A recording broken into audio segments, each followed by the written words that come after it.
The story starts off with a fierce battle between the main protagonist and the Ragnarok guild. The members of the guild try to attack our main protagonist, Rokan, but he deals with them easily. Suddenly, the guild master of the guild, Odin, appears and attacks him with many lightning spears. Unable to dodge all of them, Rokan suffers a great amount of damage.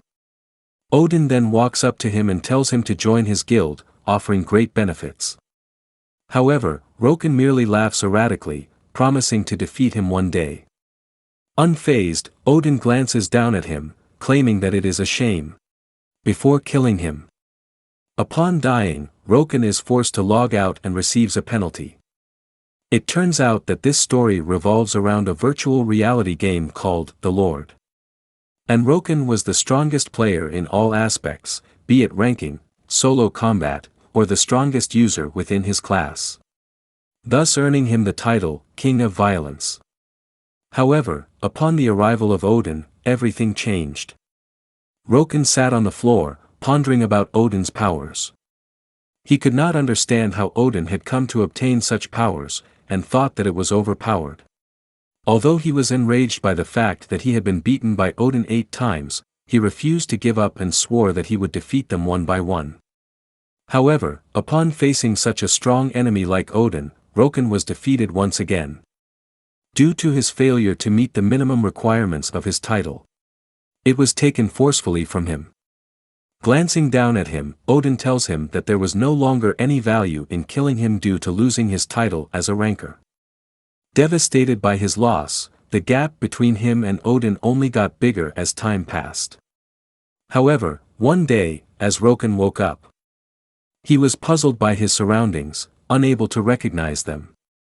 Suddenly he noticed his phone on the ground. His phone's screen showed the announcement of the release of the game, The Lord. Upon finding out from his friend from the convenience store that the current year was 2021, he was taken aback and ran out screaming.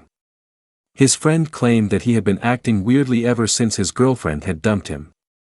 As he stopped to catch his breath, he recognized that he was in the neighborhood that he had lived in 3 years ago. Even the convenience store that he had frequently visited and the part-timer who had worked there were the same. After being killed by Odin and dying multiple times, he traveled 3 years back in time. In this year, the Lord had yet to be released yet. Rokan felt as if he was dreaming. As if he was struck by lightning, he suddenly came to a revelation that this was all Odin's doing. Laughing maniacally, he screamed Odin's name, convinced that he was toying with his mind with a skill. However, he only ended up getting himself in the police station for causing all that trouble. After getting questioned, he was let off and was warned not to do it again. Upon walking out of the police station, Rokan started questioning if this was really done by Odin and what would he even have to gain from doing this. Glancing at the nearby lamp pole, Rokan grabbed it with his 2 hands and bashed his head against it. He was finally convinced that this was reality. Heading to the gym, Rokan starts to train his body again. The people at the gym were curious as to what martial arts he was using but was unable to figure out. Rokan smirked as this was his own martial arts style that he had used while he was playing The Lord in the past. Martial arts would become popular once The Lord was released, as many players would frequently die to low-leveled monsters even with a high-level difference. It was due to their poor control. For players who were used to using a keyboard and mouse, a full dive VR was not something they could get accustomed to quickly. The reason why Rokan was training so hard was that he wanted to gain an understanding and reign over his body. Rokan finally accepted that he had gone back 3 years in time. He cackled as he swore to be someone Odin couldn't even dream to compare to. A month later, The Lord finally launched. Rokan lay in his capsule and waited for the game to launch. He smirked as the system prompted him for his name. And responded Rokan. As the naming interface was over, he was teleported into a burning village full of goblins, which was the tutorial stage of the game. Suddenly, a goblin screeched at him, before charging toward him.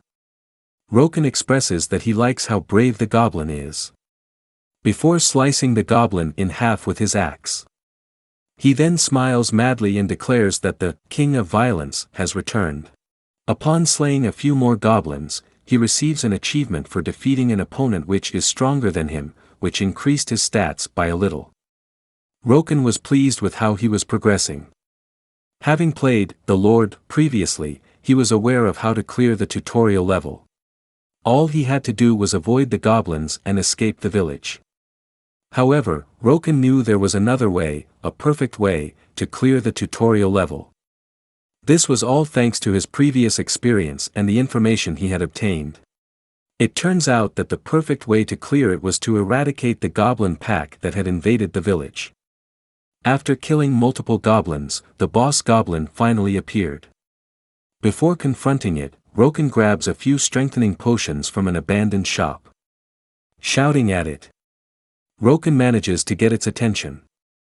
The boss goblin screeches and commands the remaining goblins to attack him at once. Rokan quickly drinks the potions he had previously managed to acquire, increasing his stats by a fair bit.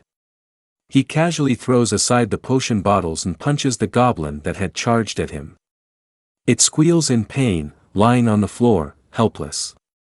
Bashing its head with his axe, Rokan confidently tells the other goblins to come and attack him. Provoked, they all charge towards him, but to no avail.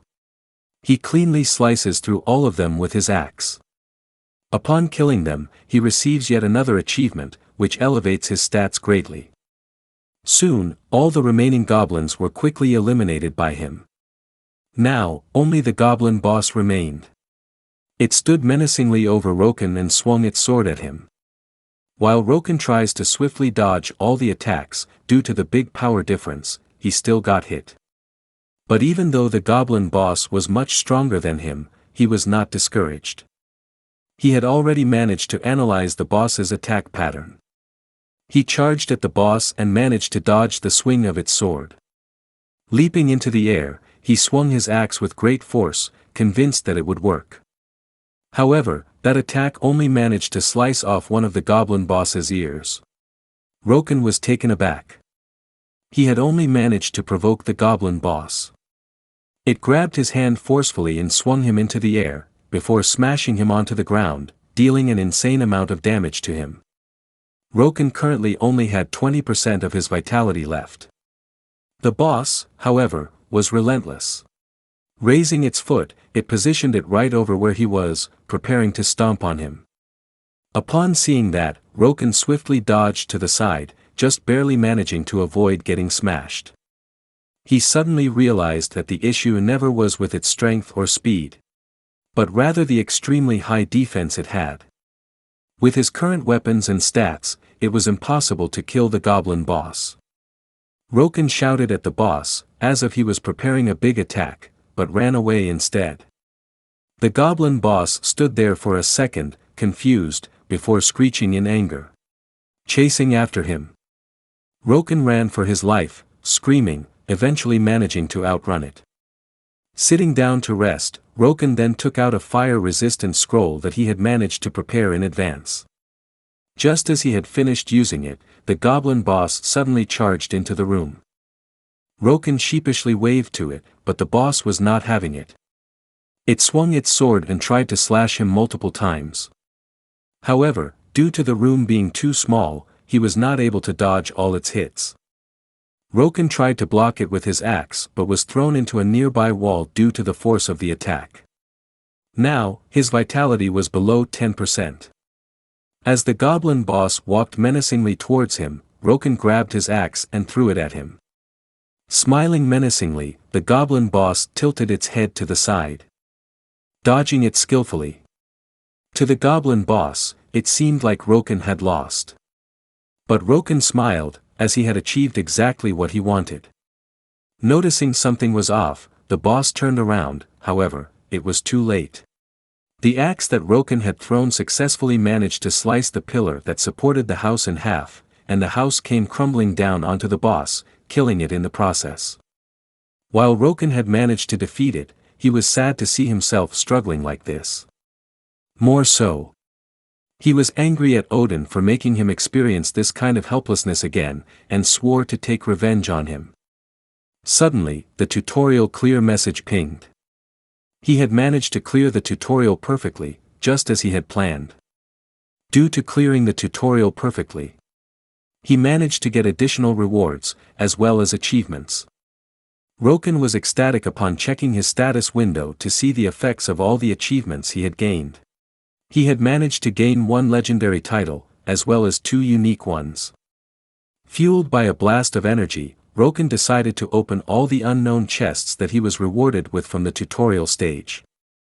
And with that, he finally loaded into the starter town, Pocket City. Even though the game had just debuted, it was already packed full of people. And although Rokan wanted to find all of the people from Ragnarok and punish them, he thought that it was still too much.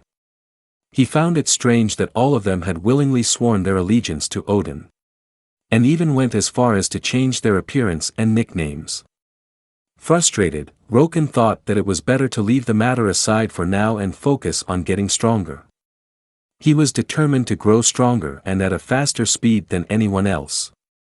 To prepare for the day that he would meet Ragnarok again. Suddenly, a voice sounded from behind him. An NPC was telling him to join the training grounds to get stronger. Many new players had gathered in the training grounds as it was one of the ways to earn experience in the city. But this method was extremely inefficient and players would be better off doing quests or hunting for experience. However, the true value of the training grounds wasn't in the experience.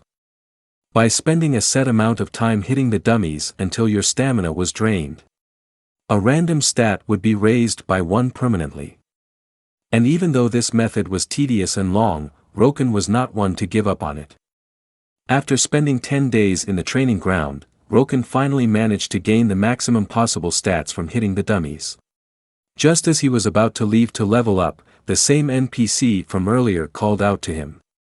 It turns out that after watching Rokan for 10 days, the NPC had a hidden quest for him. Rokan was a little stunned as he had never heard of something like this before. Thinking that it might be a hidden job or skill, he followed the NPC through an underground passage beneath the training grounds. However, upon reaching the site, it was merely another training ground with more advanced dummies. Rokan was furious and complained that it was just another training device and that it was not much different from the training dummies above. But the NPC pointed out that they were not ordinary.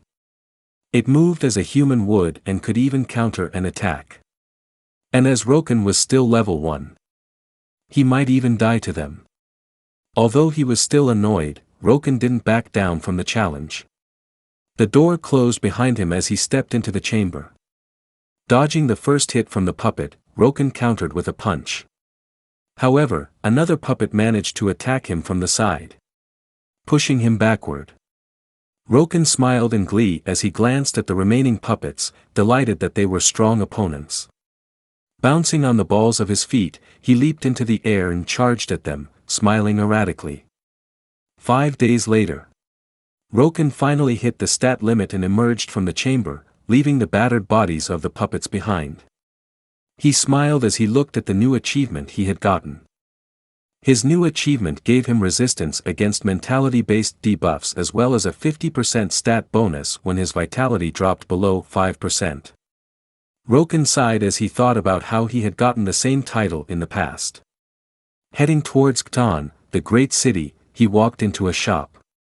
Banging his fists on the table, he called out to the shop owner. It turns out that the shop he had walked into was the Berserker Guild. Subsequently, he told the guild owner that he wanted to be a berserker. After warning Rokan that he could no longer change his job once he committed, he stamped his job change certificate. Rokan was finally able to obtain the Berserker class.